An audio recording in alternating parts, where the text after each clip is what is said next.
Nous sommes dans le site eschatologie.free.fr, un site qui est consacré à la théologie des fins dernières, donc le but ultime de toute la vie et de la vie chrétienne. Et je voudrais aborder dans cette vidéo une des questions, je dirais, les plus difficiles de toute la théologie, qui est un petit peu le couronnement qui vérifie si chacun, lorsqu'il a cherché le mystère du Christ, a véritablement compris son unité. C'est le mystère de la souffrance. En effet, la façon dont on explique la souffrance, puisque le Christ dit lui-même dans l'Apocalypse qu'il peut expliquer le mystère de la souffrance, qu'il est venu pour cela, eh bien, la manière dont on explique ce mystère manifeste aussi la profondeur de la compréhension, de l'approche théologique qu'on a du christianisme. Alors, je voudrais dire aussi qu'il faut réfléchir à ce mystère ultime tant qu'on est en bonne santé. C'est quelque chose qu'il faut faire tout au long de sa vie. Je dirais même que les années de vie chrétienne où on a du bonheur servent à cela. Jésus le dit explicitement. Tant que vous avez la lumière, marchez, car voici venir des jours où la lumière vous sera enlevée, et alors vous ne la trouverez pas, cette lumière. Donc je dirais qu'il est parfois difficile de montrer une telle vidéo ou d'approcher un tel problème lorsque le malheur directement nous frappe. Et là, malheureusement, on est souvent démunis. Donc, cette vidéo est adressée à des personnes qui recherchent au plan théologique. Je développerai cette vidéo en deux parties. D'abord, j'aborderai diverses explications qui ont été données au cours de l'histoire ou même dans diverses discussions entre chrétiens de la souffrance. Et ensuite, je donnerai ce que je pense être l'explication telle que les docteurs les plus profonds de l'Église catholique la donnent. Et tout cela en essayant de le faire simplement, à travers des exemples. Alors, dans cette première partie, je voudrais manifester que la religion du Christ, le christianisme, est l'une de celles, et je crois la seule même, qui donne explication à la souffrance.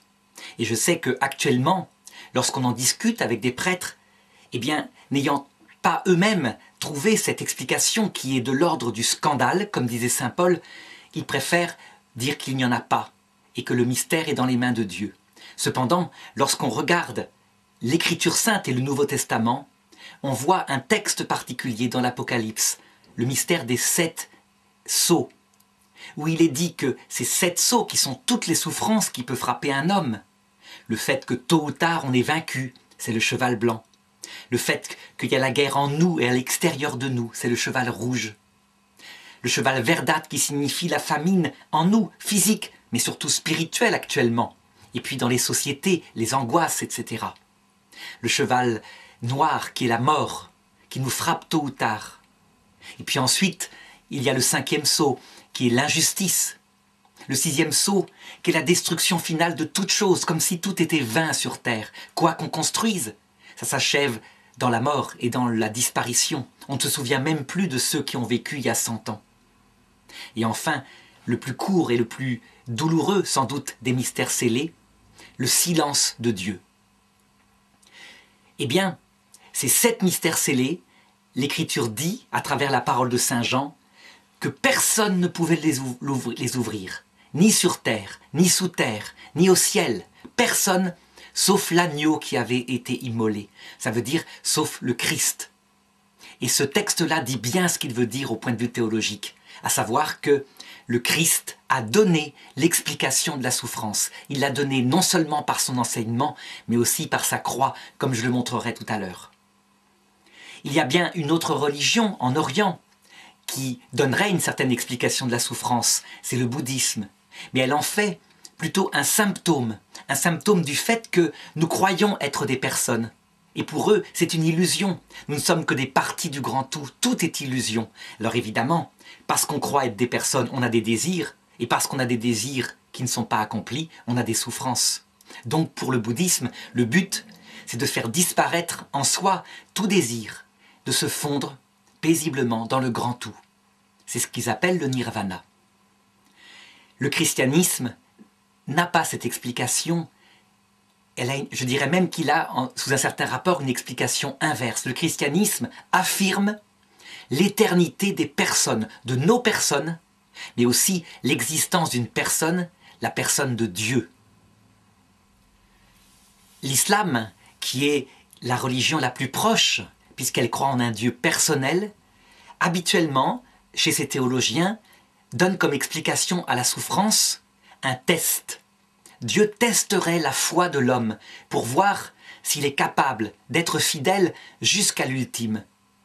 Finalement, on peut dire que la théologie de l'islam, c'est celle du livre de Job. Dieu permet à Satan de tenter un homme juste, appelé Job, un homme qui croit en lui, pour vérifier si Job est fidèle. Et Job, dans sa révolte, se montre fidèle, puisque, en fin de compte, il est béni par Dieu et reçoit, c'est ce qu'on voit dans le dernier chapitre de ce livre, une récompense éternelle. Seulement, cette explication que donnent les musulmans ne s'applique qu'aux musulmans croyants. Elle pèche par une chose. Elle n'est pas, je dirais, catholique. Ça veut dire qu'elle n'est pas universelle. Elle ne peut pas donner l'explication des mêmes souffrances qui frappent ceux qui n'ont pas eu la chance de recevoir la foi. Les païens, les athées, les bouddhistes. Donc on peut dire que, finalement, elle n'explique pas tout ce qui frappe l'homme depuis toujours. Prise ad intra dans l'islam, par contre, elle peut être satisfaisante, puisque, comme dans le livre de Job, les musulmans constatent que la souffrance frappe tout homme, les bons comme les mauvais, et ça fait bien longtemps que les musulmans sont sortis de l'explication primitive qui était en vogue au tout début de la Bible, dans l'Ancien Testament, où on croyait que les bons étaient bénis matériellement et les mauvais étaient frappés de tous les malheurs. Alors, lorsqu'on fait le bilan des discussions diverses que l'on a entre chrétiens, on s'aperçoit qu'il apparaît toute une série d'explications et que souvent, ces explications dans les conversations sont données très passionnément. Ça veut dire que chacun croit avoir raison, anathémise l'autre. Donc je voudrais en montrer quelques-unes et montrer aussi leurs limites. La plus fréquente des explications depuis 40 ans, elle consiste à dire que les souffrances viendraient du fait que Dieu laisse l'homme libre. On peut dire que c'est une explication qui est dans l'air du temps, puisque, de fait, on est très centré, surtout en Europe occidentale, sur ce goût pour la liberté. Alors, je ne nierai pas que cette explication est valable pour une partie du mal qui existe dans le monde, et en particulier pour le mal de péché qui est commis librement à travers certains péchés particuliers. Je parlerai plutôt de ces péchés que le Concile Vatican II qualifie de mortels, à savoir qu'ils sont faits en pleine lucidité et en pleine maîtrise de soi. Alors oui, si on considère le mal produit par les péchés, on pourra dire que Dieu s'efface parce qu'il laisse l'homme libre. Cependant, il faut tout de suite se rendre compte que cette explication, elle a plusieurs limites. La première, c'est que si on prend par exemple la liberté d'un Adolf Hitler ou d'un Joseph Staline, eh bien, on ne peut pas expliquer que Dieu, pour respecter la liberté d'un tyran, aurait pu écraser et permettre que soit écrasée la liberté de millions de victimes. Donc on voit tout de suite que cette explication n'est pas valable. Ça sera simplement une explication ultime pour expliquer, je pense, l'existence de l'enfer éternel. À savoir que si l'enfer existe, de fait, c'est parce que justement là, ça colle. Dieu laisse libre des hommes, même face à sa venue à l'heure de la mort, où il présente la possibilité d'être sauvé à tout homme. Eh bien, Dieu respecte la liberté. Et donc, si un homme, librement, en pleine conscience, froidement, le méprise, exige la vision béatifique, ça veut dire le paradis, la vision de Dieu, qui est le paradis.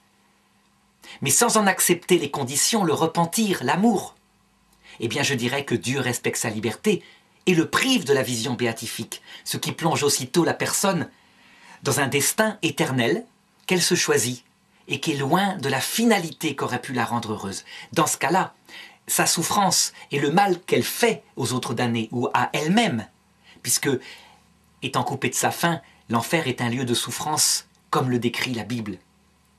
Eh bien, ce mal-là vient de la liberté.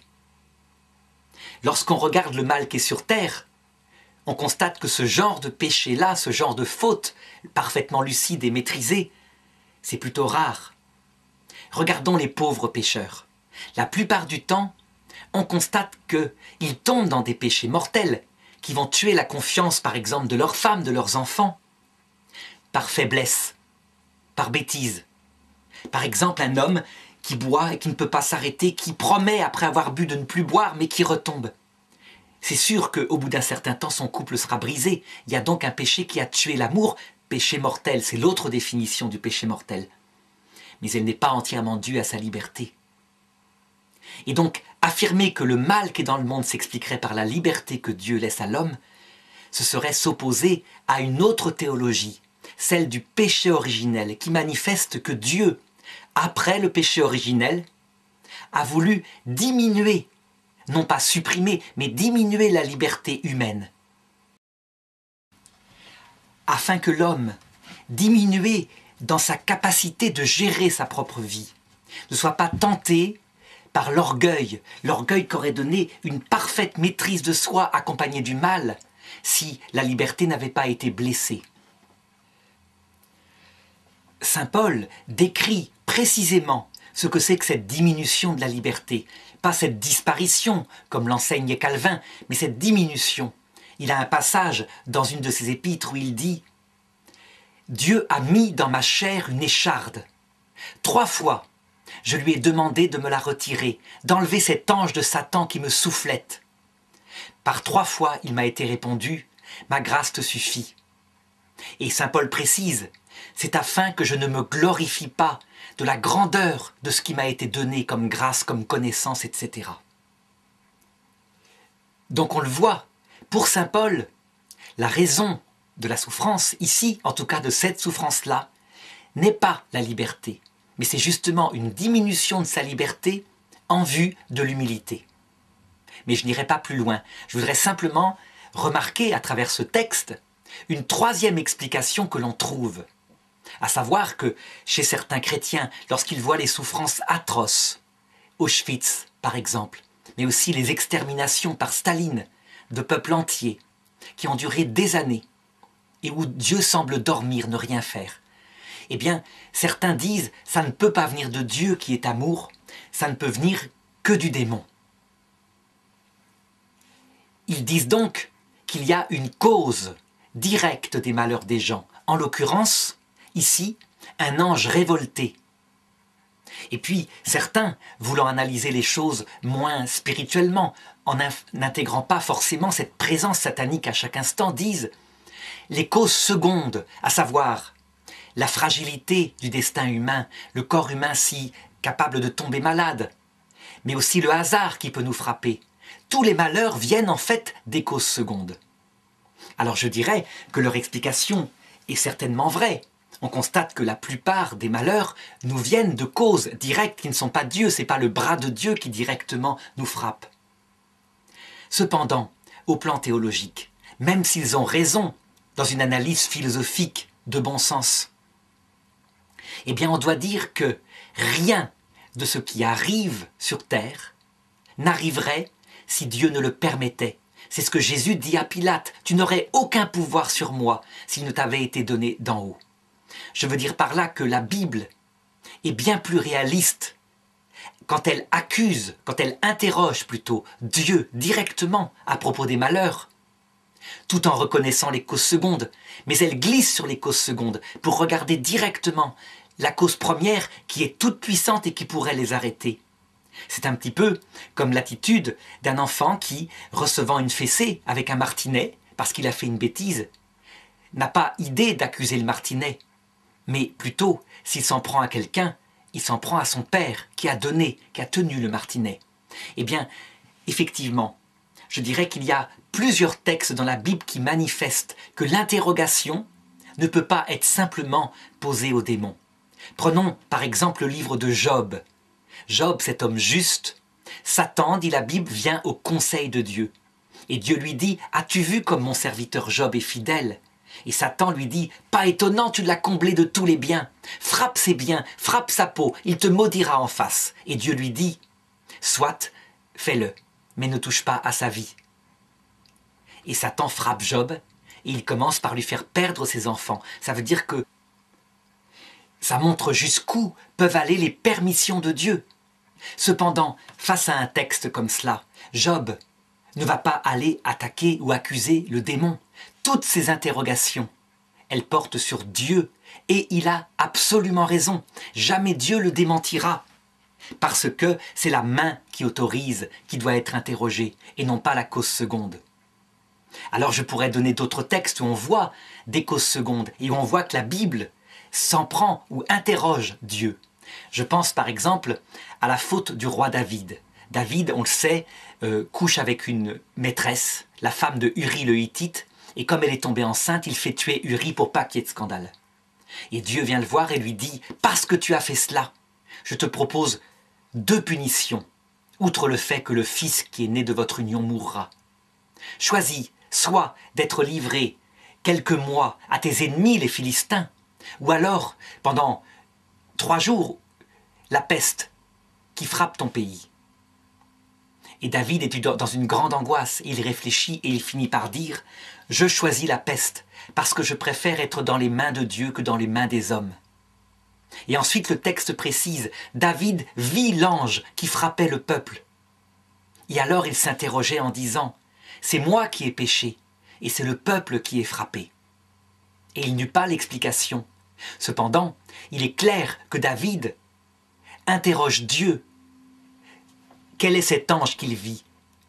Est-ce que c'est véritablement un ange qui dispersait la peste? Ou est-ce que ce sont ce que nous appelons maintenant les microbes qui semaient cette maladie? Il y a une cause seconde, mais on le voit, là encore, c'est à la cause première que se pose la question, parce que Dieu pourrait l'arrêter. Dans l'histoire du christianisme, à chaque fois ça a été pareil. Quand il y a eu des pestes, les gens se tournaient vers Dieu pour qu'il l'arrête. Ils interprétaient en disant « c'est certainement un châtiment de Dieu » et ils ne s'en prenaient pas aux démons. C'était le réalisme, sans nier évidemment l'existence de causes secondes.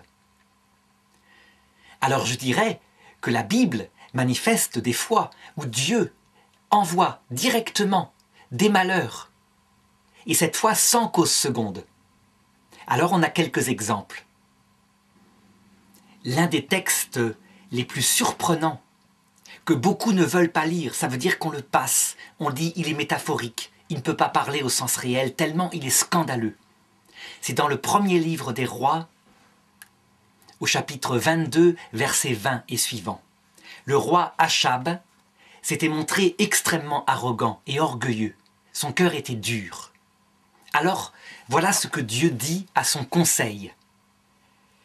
Yahvé demanda, « Qui trompera Achab pour qu'il marche contre Ramoth, son ennemi, et qu'il y succombe ?» Les uns répondirent d'une manière, et les autres d'une autre manière. Alors l'esprit, sans précision, l'esprit, s'avança et se tint devant Yahvé en disant, « C'est moi qui vais le tromper. » Et Yahvé lui demanda, « Comment feras-tu » L'esprit répondit, « J'irai, et je me ferai esprit de mensonge dans la bouche de tous ces prophètes. » Alors Yahvé dit, « Va, fais comme tu as dit, tu le tromperas, tu réussiras. » Voici donc que Yahvé a mis un esprit de mensonge dans la bouche de tous tes prophètes qui sont là, car Yahvé a prononcé contre toi le malheur. Ce texte est d'autant plus scandaleux pour ceux qui sont chrétiens qu'il manifeste que Dieu, pour faire tomber un homme orgueilleux, est prêt à utiliser le mensonge. Et donc forcément, lorsque on regarde la plupart des théologiens chrétiens, ils disent « Mais Dieu ne ment jamais, il ne peut pas mentir. » Seulement, le problème, c'est que si la Bible se contentait de ce texte-là, on pourrait dire cela. Mais il y a bien d'autres textes et aussi des textes dans le Nouveau Testament. Par exemple, dans 2 Thessaloniciens chapitre 2 verset 11, il est dit « Voilà pourquoi Dieu leur envoie lui-même une influence mauvaise qui les égare, qui les pousse à croire aux mensonges. » afin que soient condamnés tous ceux qui auront refusé de croire la vérité et pris parti pour le mal. Alors évidemment, ce texte-là, regardé comme cela, il pourrait faire penser à la théologie de Calvin. Calvin qui va jusqu'à dire que certains sont prédestinés par Dieu à la perdition éternelle. L'Église a condamné cette interprétation en affirmant, une fois pour toutes, qu'il n'y a qu'une prédestination. Dieu a prédestiné tous les hommes à la vision béatifique, de telle façon que si un homme se perd, c'est librement et en toute lucidité. Alors, un texte comme ça, comment l'interpréter? Et comment interpréter les dizaines de textes qui parlent de la même façon? Je pense aux apparitions reconnues par l'Église, apparitions de la Vierge comme à la Salette, où la Vierge dit « Convertissez-vous, parce que sinon, mon fils frappera, je ne peux plus retenir le bras de mon fils. » Alors évidemment, l'apparition de la Salette a eu lieu au XIXe siècle, et ça a donné quoi? La famine de la pomme de terre, et puis ensuite toutes sortes de guerres. Donc tout ça s'est passé par des causes secondes, qui venaient elles-mêmes soit de la nature, soit du cœur de l'homme et de sa dureté.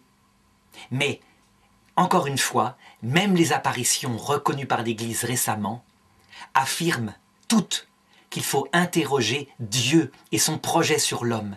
Sinon, on ne comprend pas. Donc, je me garderai bien, dans une telle vidéo, d'évacuer les textes de l'Ancien Testament en les attribuant à la métaphore pure, et d'évacuer aussi ceux du Nouveau Testament qui vont dans le même sens, en particulier dans le livre de l'Apocalypse. Je pense que, lorsqu'on comprend profondément le christianisme dans son principe, on a une explication unique à tout cela. Je dis bien une explication unique et simple, centrale, ça veut dire qui est prise à partir d'un principe de compréhension absolument simple. Je dirais que le christianisme, s'il n'est pas unifié, alors il n'a pas de raison d'être. Et j'ajoute que cette explication doit être capable de rendre compte de tout ce qui est raconté dans la Révélation, depuis l'Ancien Testament, y compris les textes scandaleux dont je viens de parler, jusqu'au Nouveau Testament et à notre histoire contemporaine, avec le mystère ultime que donne le peuple prophète, le peuple d'Israël. Je parle de l'extermination dans les camps de la mort, de familles entières, femmes et enfants, qui doit avoir son explication par le fait que Dieu, à la fois, est tout-puissant, donc il pourrait arrêter cela, et en même temps, en intégrant le fait qu'il est amour et qu'il ne fait rien si ce n'est pour sauver l'homme. Donc, a priori, lorsqu'on regarde cela, on se dit il y a un défi impossible. Comment harmoniser le fait que Dieu est amour avec la permission d'Auschwitz? Comment harmoniser le fait que Dieu est tout-puissant avec le fait que cette horreur ait pu durer des années? Saint Paul, lorsqu'il était confronté à ce défi, disait à ceux qui l'entouraient « Je ne vous ai pas caché les choses, je ne vous ai pas fait un discours séducteur, je vous ai parlé du Christ et du Christ crucifié. Scandale pour les païens et mystère de sagesse pour ceux qui ont compris la sagesse de Dieu. » Alors, affrontons maintenant la réponse, que je crois être la réponse catholique à la lumière des plus grands mystiques. La première chose, c'est que lorsqu'on regarde la totalité des malheurs qui se sont produits dans le monde, le fait que tout homme est mort dans la misère plus ou moins, tôt ou tard, et que notre génération est là sur Terre, eh bien, la réponse qui peut nous tenter de venir, c'est de dire cette souffrance, Dieu ne peut pas la permettre parce qu'il est amour, il ne peut la permettre que parce qu'il veut nous dominer. Je dirais que c'est l'explication que donnera l'ange révolté lorsque nous serons confrontés à lui. C'est aussi une explication qui nous tente, parce qu'elle est logique, surtout lorsqu'on est au fond du malheur.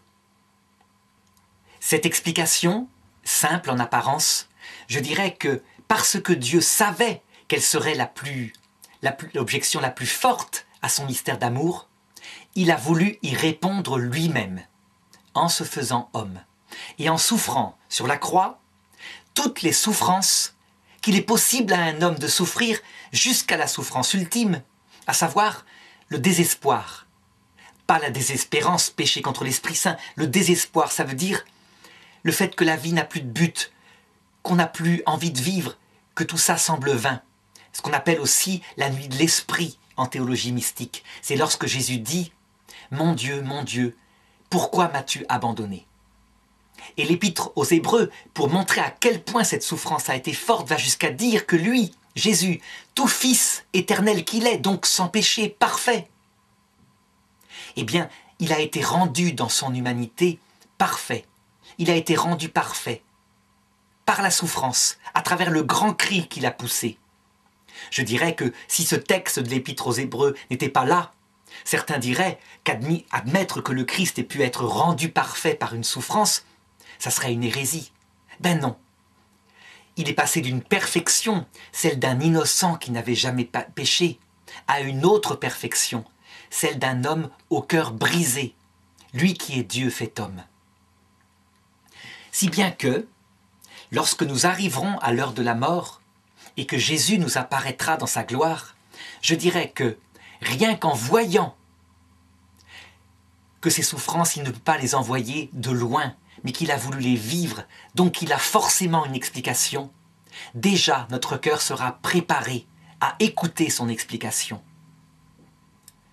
Je dirais que une maman qui a perdu son enfant, par exemple, et qui ne s'en remet pas, serait absolument peu disposée à affronter l'apparition du Christ si le Christ ne pouvait pas lui prouver dans sa chair que lui, il est avec elle. Et donc c'est la première des explications, mais qui n'est pas l'explication théologique, qui est plutôt la preuve que Jésus a une explication à ce qu'il a fait, à ce qu'il a permis, et que cela vient bien comme cause première de lui, vrai Dieu et vrai homme. Et reste donc maintenant à exprimer de manière théologique l'explication. Eh bien je dirais que elle vient du mystère même de la Trinité. Et c'était évident.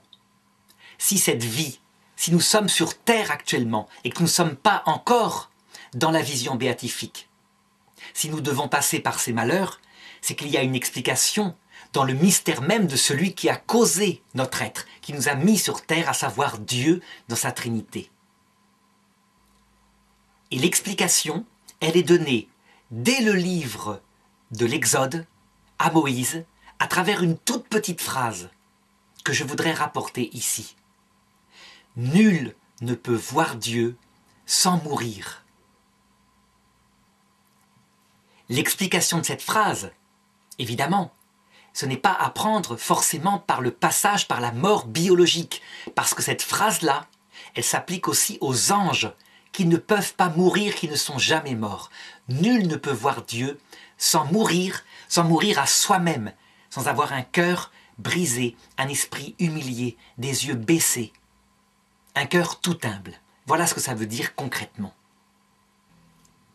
Il me faut donc développer cette clé, ce principe d'explication. Et c'est essentiel. Alors, on sait, c'est révélé par Jésus, que Dieu, dans son être unique, il a une vie intime. Sa vie intime, éternelle, elle consiste à se contempler depuis toujours. Il se contemple lui-même et cette contemplation est source de parfaite joie, de parfait épanouissement. Lorsqu'il se contemple, Dieu se connaît parfaitement et son verbe, ça veut dire sa connaissance de lui-même, face à lui-même, exactement semblable à lui-même, on l'appelle aussi, en termes enfantins, le Fils. C'est ce Fils qui s'est fait homme et qui est devenu Jésus. Le Père, infini, éternel, et le Fils, qui n'est rien d'autre que sa propre contemplation de lui-même, parfaite, donc exactement semblable à lui-même. Ils s'aiment infiniment, et leur amour n'est pas comme chez nous, une simple tension mutuelle. Il est exactement semblable en essence à Dieu, et on l'appelle le Saint-Esprit. On a donc bien un seul Dieu, en trois personnes, exactement semblables, mais c'est bien un seul Dieu, puisque le Fils n'est rien d'autre que le Père dans sa connaissance, et le Saint-Esprit n'est rien d'autre que l'amour des deux. Le Père, le Fils et le Saint-Esprit sont donc absolument semblables. Ils ont la même nature. Il n'y en a pas un qui est plus grand que l'autre, puisque le Fils est la connaissance parfaite que le Père a de lui-même, donc exactement identique à lui-même. Et pourtant, éternellement, le Père, qui n'existe pas comme Père, si ce n'est face à son Fils, dit à son Fils, et c'est ce qui constitue son être, « Je ne suis que par toi ». Et c'est vrai, un Père n'existe que parce qu'il a un Fils. Et le Fils réciproquement dit au Père, « Tu es plus grand que moi, je ne suis que par toi ». Et c'est pareil pour le Saint-Esprit. Ce qui veut dire que dans l'infini des relations de Dieu, des personnes absolument égales ne cessent pas éternellement de se mettre au-dessous de l'autre, en disant à l'autre « tu es plus grand que moi », alors que ce n'est pas vrai, puisqu'elles sont absolument semblables. Le fait de se mettre en dessous de l'autre, alors qu'on est égal à l'autre, on n'a pas de terme en français. On pourrait l'appeler de l'infinie humilité. Eh bien, en théologie, on emploie le terme de kénose. Alors c'est un mystère, un jaillissement si puissant, si grand, qui fait l'être même de la vie trinitaire, que lorsque le Verbe, le Fils, vient sur terre pour nous raconter qui est le Père, qui est la vie trinitaire, eh bien, il dit à Nathanaël, « Qui m'a vu a vu le Père ». Et il le précise plus loin, « Apprenez de moi que je suis doux et humble de cœur ». Alors, certains théologiens, surtout les scolastiques, disaient « Ce n'est pas possible. Jésus, dans son humanité, est humble, il s'abaisse, mais ça ne peut pas concerner sa divinité. La divinité, il ne peut pas y avoir en elle de qualité comme cela qui implique une infériorité. » Je dirais que cette bataille théologique sur le fait, la question de savoir si Dieu, dans son essence trinitaire, est tout humble, kénose, elle n'a pas fini d'exister. Mais je dirais que affirmer que Dieu n'est pas humble, c'est impossible lorsqu'on lit l'Écriture. Je voudrais en donner un autre détail qui est le centre même de toute la révélation. Je veux parler du passage à la croix que Saint Jean, le plus contemplatif des disciples de Jésus, celui qui l'aimait, a raconté en insistant, en disant « Je l'ai vu de mes yeux ». Lorsque le soldat perce le cœur de Jésus, après sa mort, Saint Jean dit « J'ai vu sortir du sang et de l'eau, et j'en suis témoin ». Alors évidemment, lorsque Dieu donne un tel symbole, c'est qu'il veut dire quelque chose. Qu'est-ce que c'est que ce sang et cette eau qui apparaissent lorsqu'on ouvre le cœur de Dieu? Eh bien, je dirais que le sang, depuis toujours, on le sait, parce que c'est en clair dans l'Écriture, on l'a toujours vu. C'est un mystère assez simple à comprendre, il n'y a pas de problème. C'est l'amour de Dieu. Tous les chrétiens, depuis toujours, ont su que Dieu était amour. Et il n'y a pas eu de problème à le comprendre. Ça a été même, je dirais, la principale qualité qui a été mise en exergue par tous les sermons de tous les prêtres depuis toujours. Cependant, il y a aussi l'eau. Et l'eau, lorsqu'on demande ce que c'est que cette eau qui sort du cœur de Dieu, je dirais que là, eh bien, il y a peu de réponses. Or, je pense qu'il y a là le deuxième mystère essentiel à comprendre. Cette eau, cette humble eau qui lave, qui purifie, qui donne la vie, qui fait mourir aussi parce qu'on peut se noyer dans l'eau. C'est tout le symbole biblique.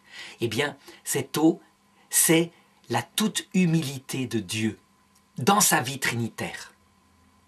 Et je pense que si on n'a que l'amour et qu'on oublie l'eau, la toute humilité, on ne peut pas comprendre la souffrance. Je dirais que si du cœur de Dieu ne sortait que de l'amour, eh bien on serait sur terre pour y apprendre des choses, pour y grandir. Et quand, à l'heure de la mort, voyant Jésus, on l'aime de tout son cœur, tout le monde entrerait aussitôt dans la vision béatifique. Or, on sait très bien que ce n'est pas comme ça que ça se passe. Que, après la mort, pour des personnes qui ne sont pas toutes humbles, il y a encore du purgatoire, des purifications qui doivent venir parce que Dieu ne peut pas être vu face à face. Alors, c'est donc qu'il y a là la clé théologique à la souffrance, et je vais donc l'expliquer par une analogie, parce que tout cela est finalement plus simple que ce que je viens de dire maintenant. Pour comprendre pourquoi on ne peut pas voir Dieu sans l'aimer, mais ça c'est évident, c'est un mystère d'épousailles, mais surtout sans mourir, c'est-à-dire sans devenir tout humble, immensément dans son cœur, avec un cœur brisé, un esprit humilié, je voudrais faire une analogie. Imaginons que un homme normal, avec ses défauts et ses qualités, assez fier de son métier, bien dans sa peau, tombe amoureux de la plus pure, la plus belle, la plus limpide des jeunes filles qui puissent exister sur terre. Son corps le charme, sa beauté physique est magnifique. En plus, elle a de l'argent, elle est princesse. Mais seulement cet homme est frappé de ce que je vais qualifier d'un malheur terrible, à savoir que, en perpétuité, il voit l'âme de cette jeune fille, son cœur, sa pensée profonde. Et il constate que cette jeune fille, non seulement elle est belle physiquement, elle le charme par sa manière de bouger, etc. Mais son cœur est tout amour. Il ne pense qu'à lui. Il n'a aucun retour sur elle-même. Et deuxièmement, elle est immensément humble. Elle se croit presque indigne de lui. Elle se croit inférieure à lui alors qu'elle a toutes les qualités qu'on puisse imaginer. Or, cet homme, il est normal. Il est assez fier de lui, il a des petites qualités, il a eu un métier, par exemple, il est ingénieur. Et puis, il a des qualités sportives, etc. Fierté tout à fait légitime. Il aime bien aussi l'argent de cette jeune fille et puis le plaisir qu'il espère. C'est normal, c'est second, il l'aime d'abord pour elle-même. Eh bien, est-ce que cet homme pourrait vivre avec cette jeune fille? Est-ce qu'il pourrait s'introduire après un mariage dans son lit? La réponse est non. Il ne le pourrait pas, il ne supporterait pas. Il ne le supporterait pas parce que, en ayant toujours devant lui son âme, eh bien ça lui révélerait sans cesse son propre cœur, absolument indigne, noir, malgré des qualités, comme j'ai dit, qui sont respectables. Il est fier légitimement de lui, mais il ne supporterait pas. Nul ne peut voir Dieu sans mourir. On comprend bien que l'analogie que j'ai prise, cette jeune fille, c'est la Trinité. Elle est un peu à l'image de la Vierge Marie, qui est, d'après le Père Kolb, l'image la plus pure de l'amour en Dieu. Et bien de la même façon qu'on ne pourrait pas épouser cette jeune fille avec ses qualités pourtant très humaines, on ne peut pas voir Dieu, on ne supporte pas la vision béatifique si on ne devient pas comme lui, non seulement tout amour, mais ça se comprend, mais aussi tout humble, avec un cœur kénose, en sachant qu'on n'est rien, un cœur brisé à la limite. Mais si au contraire, on est absolument sans illusion sur soi, jusque dans sa chair, ayant souffert ses propres misères, ayant compris sa propre limite, alors on peut supporter la vision de Dieu parce qu'il est notre frère, il nous correspond. Je dirais que ce mystère de toute humilité est aussi la clé de la révolte de Lucifer, de la révolte d'Adam et Ève. Je dirais que lorsque l'ange a compris qu'il pourrait voir un jour face à face Dieu, et que Dieu lui a expliqué ce que je viens d'indiquer, à savoir que nul ne peut voir Dieu sans mourir, lorsque Dieu, pour voir s'il acceptait ce défi, lui a mis comme épreuve le fait qu'il serait gardien des hommes et des femmes qui plus tard seraient créés, pour les emmener aussi dans la vision béatifique. Lorsque Lucifer a compris que le plus grand serait donc le plus petit, le plus humble, et que donc, dans son intelligence parfaite, il a saisi qu'il y aurait des femmes en particulier même si elle n'existait pas encore, mais parce qu'il comprenait le projet de Dieu sur le cœur de la femme, qui est plus disposé que le cœur de l'homme à l'humilité et à l'amour, parce qu'elle est mère, qu'il y aurait des femmes reines du ciel et de la terre, qu'il leur obéirait pour toujours parce qu'il est moins disposé à l'humilité et à l'amour, eh bien il a craqué, il a trébuché sur le mystère de la femme, en disant « je ne servirai pas », et même en proclamant « ce n'est pas par haine de Dieu que je me révolte contre ce projet, mais c'est par amour de l'honneur de Dieu, parce que Dieu ne peut pas s'abaisser comme cela. » Et c'est là qu'on sait que Saint Michel, un tout petit ange, qui lui avait accepté ce projet de Dieu, donc en faisant un acte de kénose, en acceptant le projet de Dieu, alors qu'il n'y comprenait rien, parce qu'il était un projet extérieurement pour son intelligence d'ange incompréhensible. C'est là que Saint Michel a dit à Lucifer « Tu prétends te révolter contre ce projet de Dieu parce que tu aimes Dieu, mais ce n'est pas vrai, c'est ta place de premier que tu défends. Qui est comme Dieu pour qu'on ose être plus intelligent que Dieu? Qui est comme Dieu qui se traduit en hébreu par Michael? » Je dirais que c'est aussi sur ce mystère de la toute petitesse, de la kénose, de l'humilité, qu'a trébuché Adam et Ève.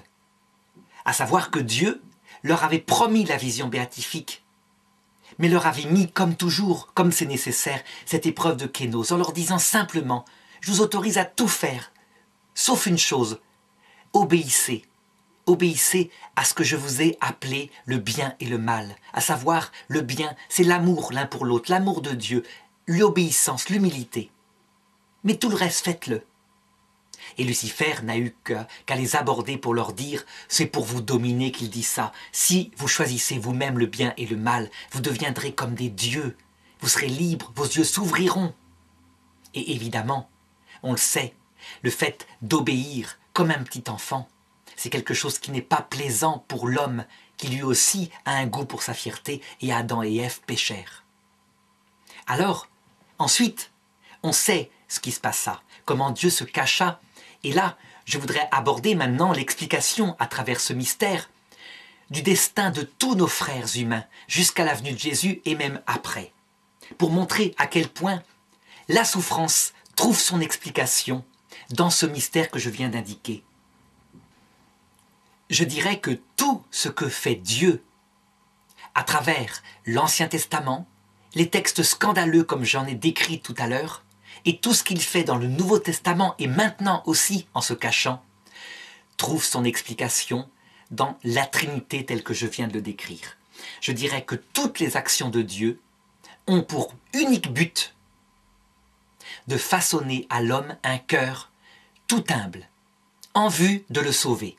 Dieu ne veut la perte de personne et donc il tente tout, sans exception, ce qui est possible, pour sauver tout le monde, y compris les orgueilleux. Ce qui, hélas, ne veut pas dire que les orgueilleux seront tous sauvés, parce qu'on peut résister aux tentatives de Dieu.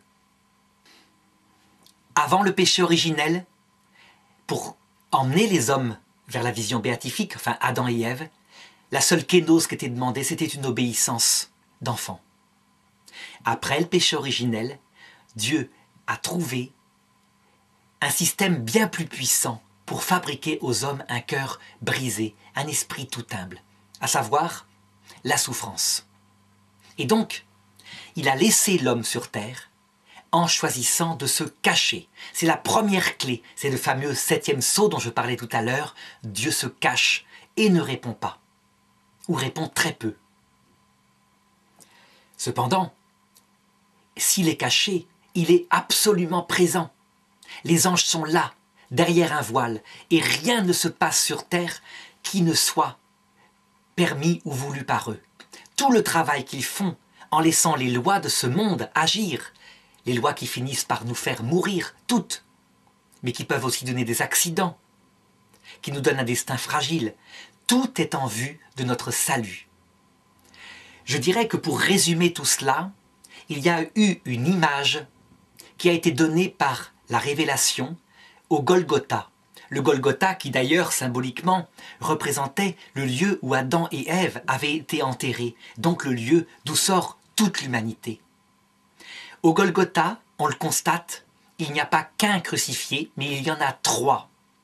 Et ces 3 crucifiés symbolisent les 3 genres d'hommes qui existent sur terre et les 3 genres d'hommes qui sommeillent en nous.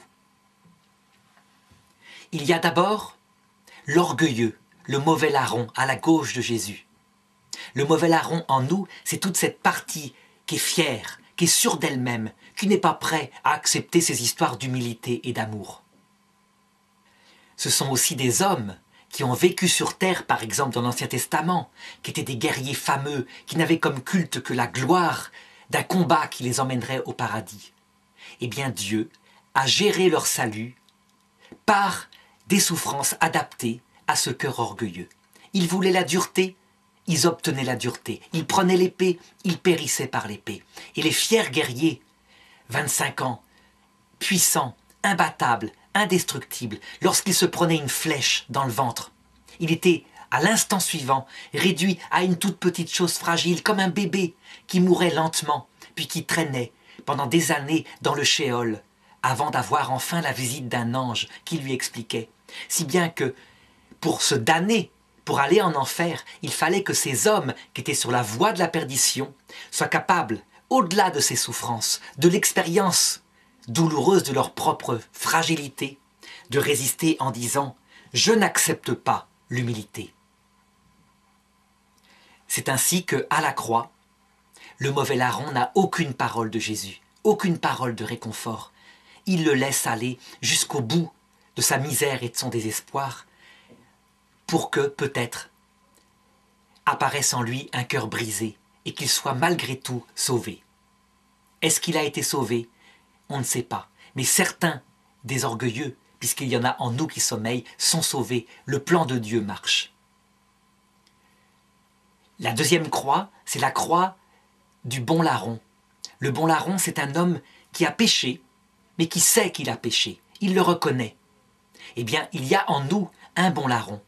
C'est l'image aussi de tous les hommes qui font ce qu'ils peuvent, qui tombent dans des péchés mortels de faiblesse, qui se relèvent, qui essayent d'aller mieux, mais qui n'y arrivent pas toujours. C'est l'image aussi, par exemple, de Marie-Madeleine que Jésus sauve de la mort. Le bon larron est frappé de la même croix que le mauvais larron.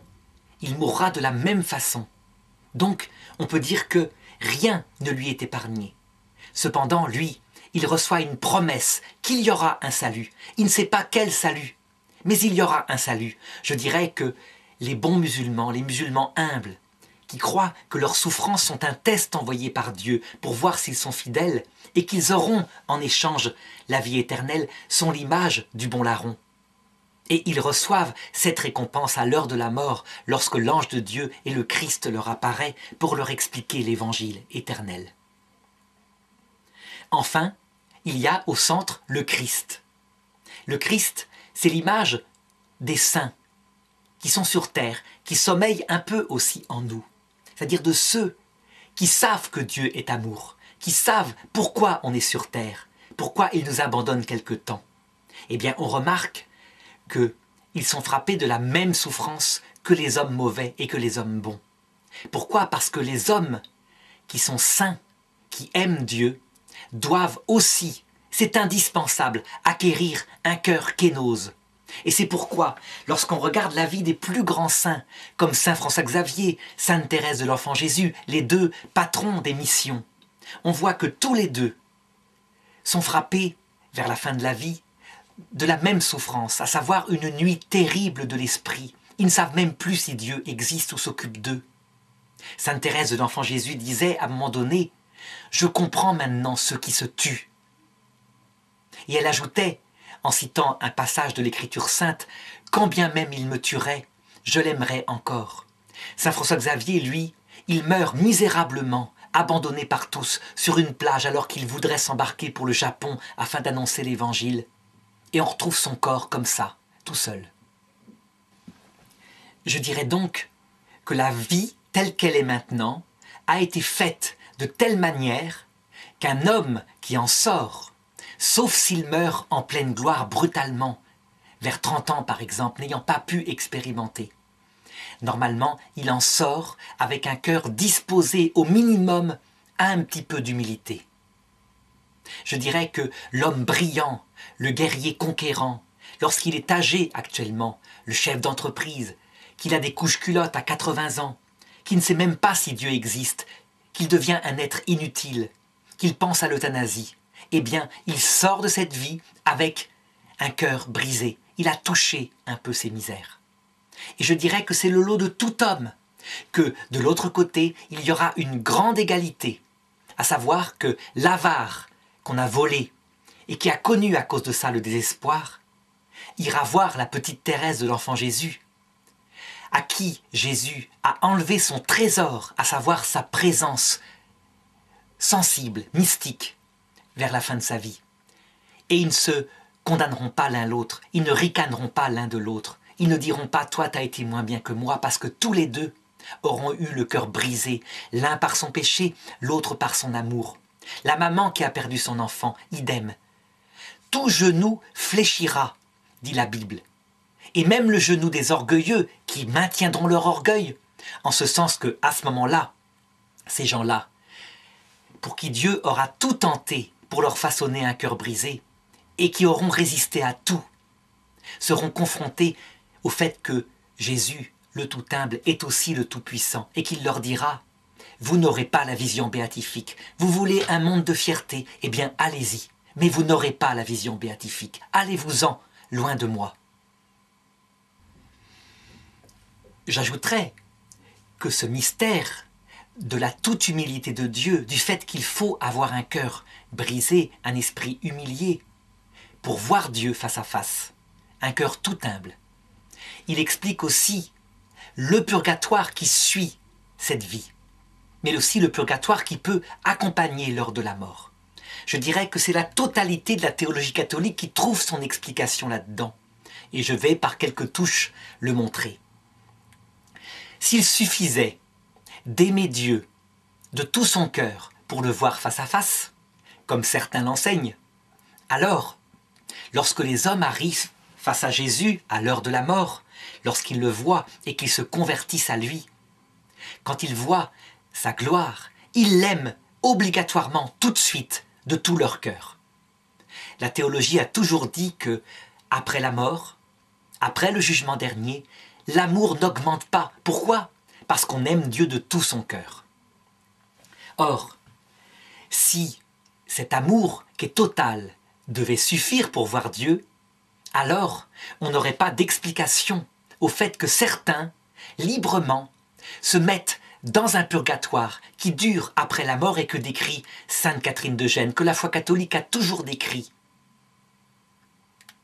On le voit par exemple dans le texte de Zachée, qui lorsqu'il voit Jésus qui se met à l'aimer, dit « Je réparerai, je rembourserai 5 fois pour tout le mal que j'ai fait. » Réaction de grande noblesse qui fait que Jésus se réjouit en disant « Vraiment le salut est entré dans cette âme aujourd'hui. » Donc au purgatoire, effectivement, les personnes, nos frères qui y sont, ayant découvert leurs péchés, veulent payer leur dette de peine.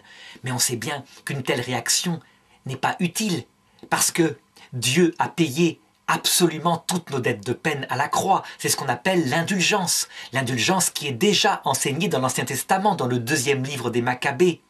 Lorsque Judas Maccabée offre pour ses frères morts au combat et qui portaient une amulette d'une idole. Il offre pour eux un sacrifice au temple afin qu'il leur soit fait indulgence. Pourquoi ce purgatoire est nécessaire? Parce que ces hommes-là, en fait, ils aiment de tout leur cœur, mais ils aiment avec fierté. Ils disent à Dieu, à Jésus, « Je vais tout payer, je vais devenir digne de toi. Tu verras, tu seras fier de moi, tellement je veux t'aimer tel que tu le mérites. » Et c'est quelque chose de réjouissant. Vraiment, ils aiment et ils iront, ils en reçoivent la promesse, ils iront au paradis un jour. Cependant, et c'est la clé, leur cœur n'est pas tout humble. Et voilà le problème. Ils ne peuvent pas voir Dieu face à face. Ils s'en rendent compte rien qu'en voyant Jésus dans son humanité, avec ses plaies, avec ce cœur brisé, encore pantelant de sa croix. Ils veulent s'améliorer, mais ils ne savent pas comment. Donc ils se séparent. Ils sont réjouis au début, ils sont pleins de joie, de la certitude de le voir un jour de nouveau et de voir face à face sa divinité. Et alors le temps passe dans ce purgatoire. Ils font des efforts et ils n'arrivent à rien. Et puis le temps passe et ça leur paraît si long et ils sont tellement amoureux de ce ciel qu'ils ont entreaperçu à l'heure de la mort qu'au bout d'un certain temps, même si le purgatoire est un monde magnifique, avec des arbres, des plantes, parce qu'ils les voient de leurs yeux psychiques que apparemment les morts gardent, eh bien ils se désespèrent.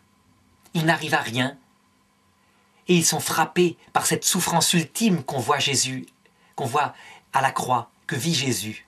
Mon Dieu, pourquoi m'as-tu abandonné? Et brisés entièrement, n'arrivant à rien, au bout d'un temps qui leur paraît infini, ils disent, dans un ciel qui leur paraît vide, « Seigneur, je ne suis pas digne de te recevoir, mais dis seulement une parole et je serai guéri. » On peut dire que, au bout du compte, grâce à cette expérience de désespoir, qui est la plus grande souffrance qu'on puisse imaginer, leur cœur est devenu un cœur brisé.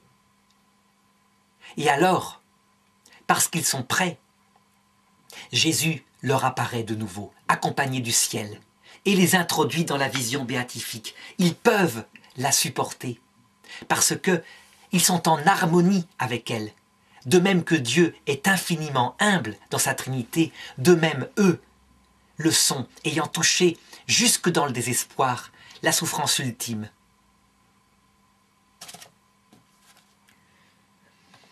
Je dirais que ce mystère de la kénose, de la toute humilité, reste la chose la plus difficile à comprendre et à vivre de la part de toute créature spirituelle qui passe par la terre.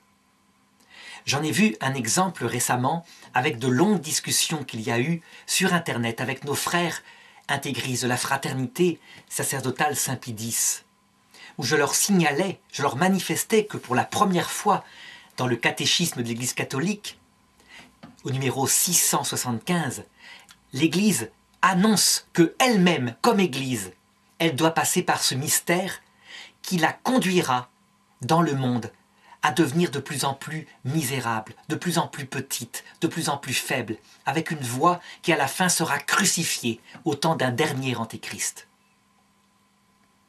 Et eux, souvent avec une grande colère qui vient de leur zèle pour Dieu, disaient « mais c'est n'importe quoi ! Ces gens, si l'Église en arrive à cet état-là, ces gens, les habitants de la terre seront damnés. Ça ne peut pas être comme ça. » Et je leur répondais « mais c'est l'inverse. L'Église aura bien plus d'impact puissant sur la conscience des hommes lorsqu'elle sera devenue conforme au Christ. » Je leur disais aussi, c'est la même réaction, vous l'avez, que celle de Saint Pierre quand Jésus s'est mis à annoncer lui-même qu'il allait être crucifié. Il a dit à Jésus, ça ne t'arrivera pas, ce n'est pas logique, tu dois régner sur le monde correctement et à ce moment-là tu pourras prêcher ton message d'amour. Et Jésus lui avait répondu, va-t'en loin de moi, Satan, tes pensées ne sont pas celles de Dieu mais celles des hommes. Je veux dire par là que nous comme hommes, ce qui est à notre mesure, c'est un Christ puissant, pas un Christ qui apparaît à l'heure de la mort avec un cœur encore brisé par sa croix. Ce qui est à notre mesure, c'est une église comme au Moyen-Âge, qui domine les peuples, qui peut excommunier les rois. On se dit que là, elle conduit effectivement les hommes vers le salut. Mais une église devenue toute humble, crucifiée, misérable, injustement traitée par le monde, ça nous paraît être quelque chose d'aberrant, d'absolument indigne de ce monde. En réalité, on se trompe. Lorsque l'Église connaîtra ce mystère, elle attirera tous les hommes à Dieu, de même que lorsque le Christ a été crucifié, il a attiré tous les hommes à Dieu. Je dirais que si le christianisme est la plus puissante en nombre des religions du monde, ce n'est pas parce que on a prêché partout dans le monde, c'est par la puissance de l'attraction que le Dieu crucifié a fait sur le cœur des hommes. Tout homme a été attiré par la grandeur de ce mystère, d'un amour qui se donne jusque-là.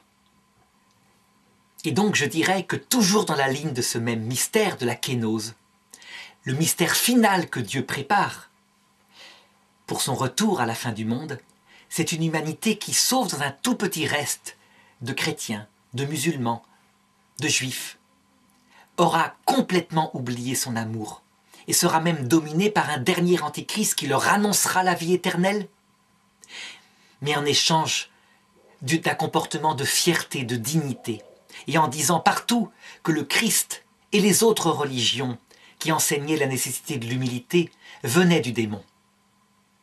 Ce dernier antéchrist, en fait, on le devine, c'est tout simplement l'ange révolté, c'est le mystère de l'iniquité, c'est Lucifer, caché dans cette religion.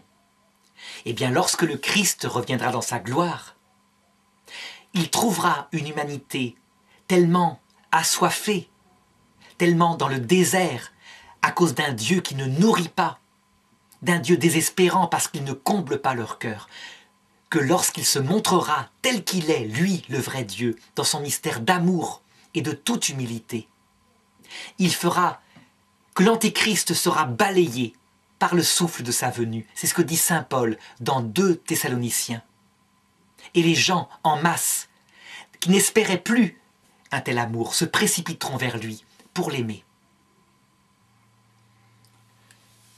Alors je voudrais, pour terminer, retourner maintenant au concret, à l'expérience pour voir si l'explication que j'ai donnée rend bien compte de tous les textes de l'Ancien Testament que j'avais cités, mais aussi des diverses explications que donnaient les chrétiens de la souffrance.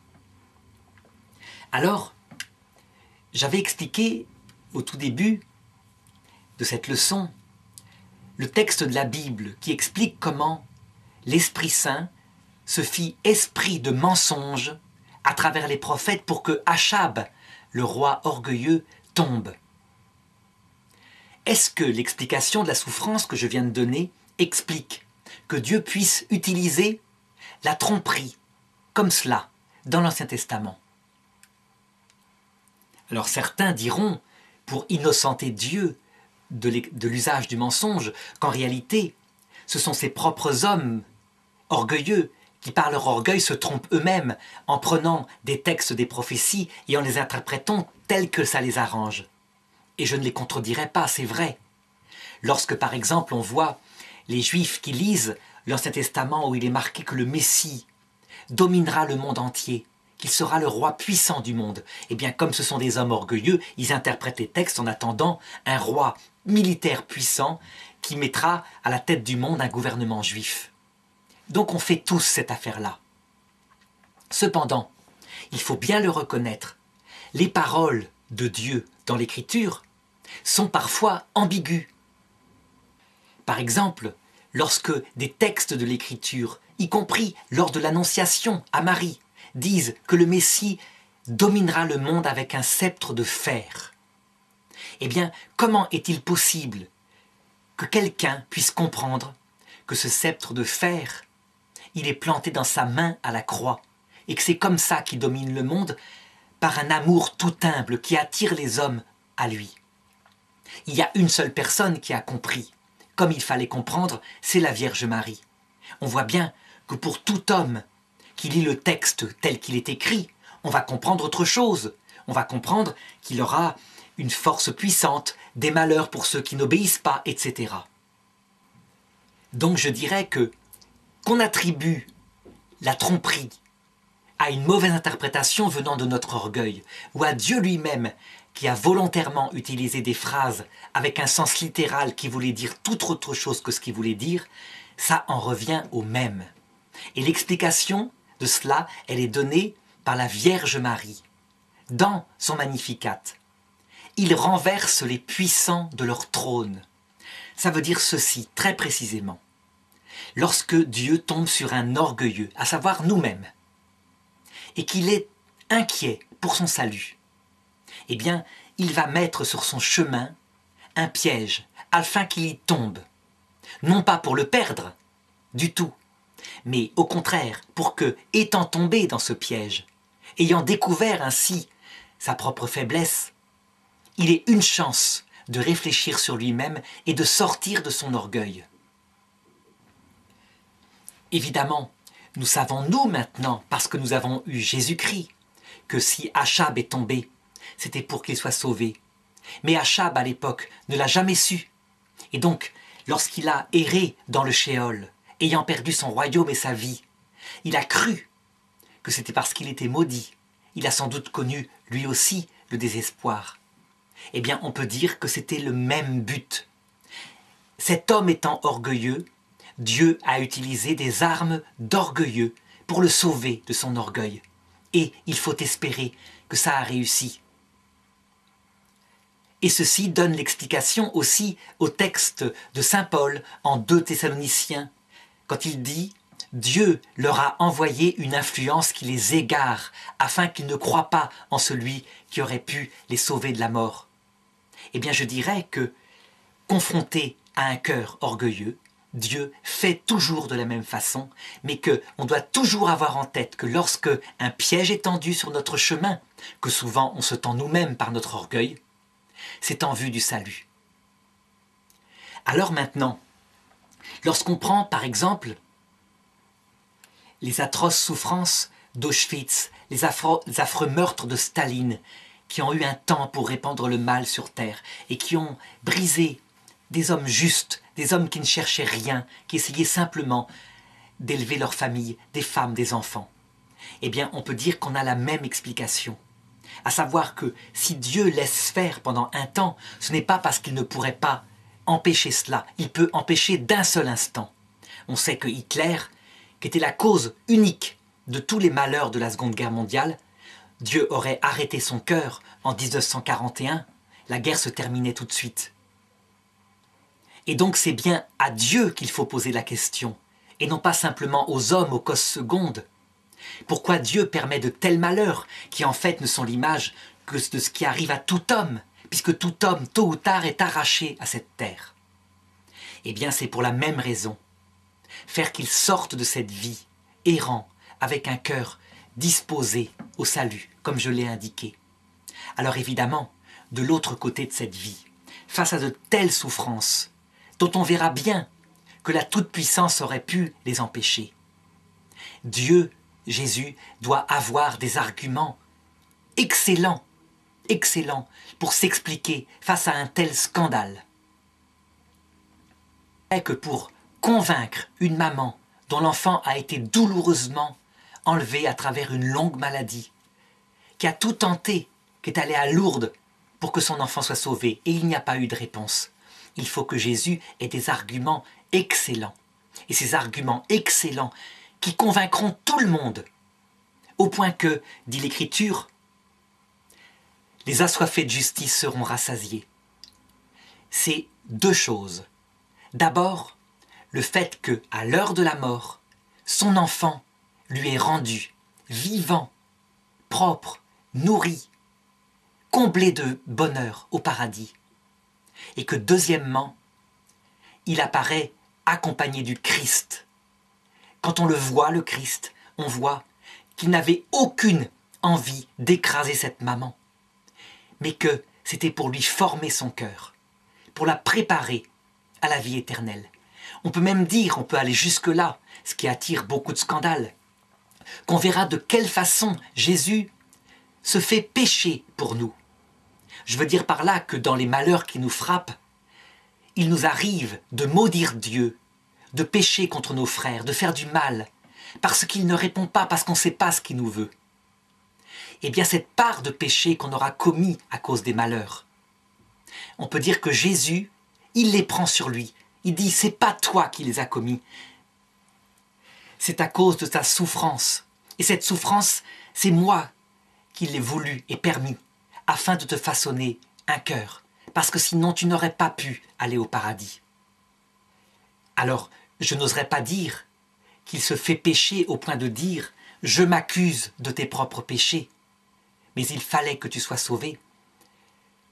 Je dirais simplement qu'il y a une véritable réconciliation et un pardon mutuel qui est échangé. Alors je n'insisterai pas sur cette question parce que, évidemment, on voit à quel point on pourrait la pousser en disant que Dieu pêche. Non, Dieu évidemment ne pêche pas. Et tout ce qu'il a permis et ce qu'il a fait, c'était pour nous sauver. Et donc, c'est évidemment pour le bien. Dans un langage qui n'est pas scientifique, un langage mystique, on comprend ce que j'ai voulu dire, à quel point cette réconciliation, cœur contre cœur, âme contre âme, pardon contre pardon, c'est quelque chose que l'amour comprend, alors que la théologie précise bien qu'il n'y a pas du tout de péché. Dieu est pur de tout péché, c'est évident. Alors, est-ce que cette théologie, cette explication de la souffrance, explique sans exception toutes les souffrances et tous les malheurs qu'il y a sur terre? Eh bien, je dirais que oui, sauf quelques petits points que je vais préciser. Cette explication donne raison du fait que pendant la vie terrestre, notre liberté est diminuée, donc que nous péchons par faiblesse. Saint Paul le dit, il a voulu réduire toute chair à la désobéissance. Il a voulu faire de nous tous des pécheurs afin de nous faire miséricorde. Et Jésus le commente lui-même.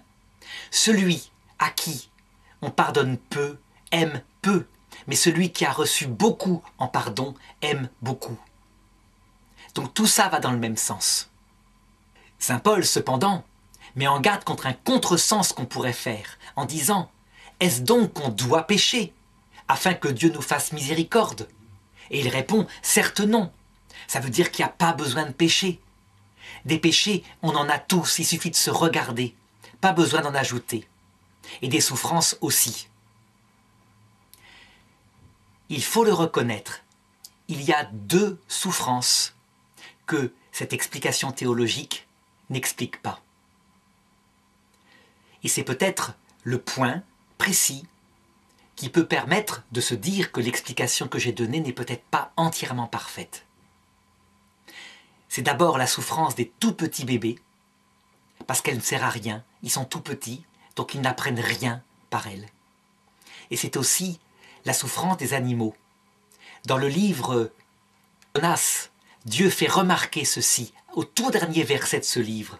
« Tu voudrais, toi, Jonas, que la ville entière de Ninive soit détruite alors qu'il y a je ne sais pas combien de milliers d'animaux, sans compter les bébés, qui n'y peuvent rien par rapport au péché. » Alors explication, effectivement, la souffrance ne leur apporte rien. Cependant, ce dont on est sûr en théologie, c'est que de l'autre côté de cette vie, aussi bien les animaux que les petits-enfants recevront en récompense pour ce qu'ils ont souffert afin de façonner notre cœur à nous, en bonheur éternel. Les animaux, tout en restant des animaux, par le fait qu'ils seront présents dans le paradis et que leur joie sensible sera de vivre dans un monde où enfin ils seront libérés de la nécessité journalière de trouver de la nourriture, de se défendre de leurs ennemis. Quant aux petits bébés, il y a un chemin pour eux, dans les limbes, où ils grandissent et où eux aussi peuvent devenir des adultes et choisir d'aimer Dieu de tout leur cœur, ou au contraire, s'ils le veulent parce que Dieu ne force personne, de choisir le royaume de la liberté orgueilleuse. Un chemin qui est prévu pour eux, qui est obligatoire, parce que eux aussi, ils entreront, s'ils le veulent, dans la vision béatifique à travers un acte libre et en ayant eu la possibilité de se façonner un cœur tout humble, disposé à cela. Alors voilà, je sais que cette vidéo suscitera beaucoup de débats, qu'elle est parfois extrêmement mystique. Cependant, je la mets comme cela, et si jamais des objections se posent face à ce scandale de la souffrance dont effectivement l'explication est en Dieu, eh bien, je serai tout à fait disposé à les donner. J'espère simplement que, aussi mystique soit-elle, cette explication n'attirera pas la colère de ceux qui n'aiment pas ce côté mystique de la religion chrétienne, et que simplement ils considéreront la cohérence, en tout cas, de cette théologie qui vise au salut éternel, si possible, de tous les hommes.